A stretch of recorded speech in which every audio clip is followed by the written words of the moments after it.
CST avec plaisir que Carla Bruni a répondu à l'invitation de la chanteuse Rose pour son podcast Contradiction.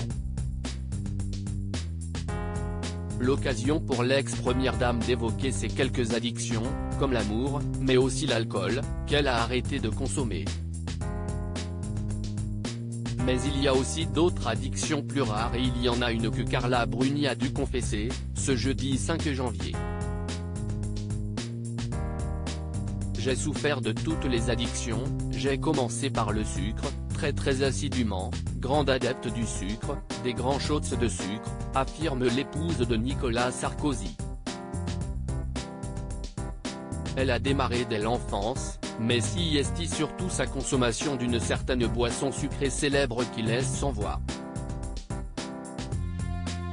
Je devais boire, je ne sais pas, 30 ou 40 Coca-Cola par jour, fait savoir l'ex-top. Je ne mangeais pas de repas normal, je ne mangeais que des pastilles Pulmol, pastilles bienfaisantes qui soulagent le mal de gorge, note de la rédaction. 5 boîtes. Ou 3 boîtes de Valda et 4 Coca, c'était mon repas, confie-t-elle. Puis, Carla Bruni a découvert le tabac, vers l'âge de 14-15 ans. Tous les membres de sa famille étaient fumeurs et ont eu bien du mal à lui interdire, malgré leur mécontentement.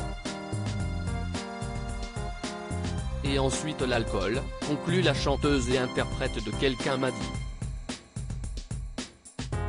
J'ai assez peu abordé la drogue parce que j'aime pas foncièrement me mettre sans dessus-dessous, déclare-t-elle. Aujourd'hui, elle a arrêté l'alcool et a pratiquement arrêté la cigarette.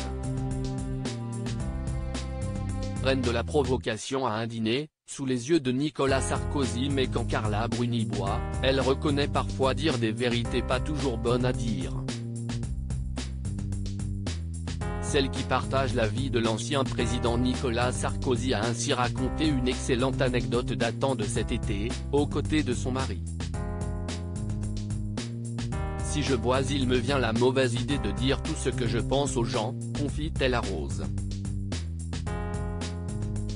De ce dîner cet été chez des gens où mon mari n'avait pas envie d'aller non plus, mais par politesse on était obligé d'aller, on avait accepté, elle raconte, et si est-il là que j'ai dit à ce brave monsieur, qui était notre hôte, quand il m'a demandé ce que je préférais dans la vie, que j'hésitais entre le sexe et la drogue, mais je l'ai vraiment dit pour le provoquer et ensuite j'ai dit en me rappelant une phrase de Françoise Sagan, que je ne voyais rien de plus ennuyeux que le pouvoir et l'argent, rien de plus ennuyeux que les gens qui consacraient leur vie à ça, rien qu'à ça.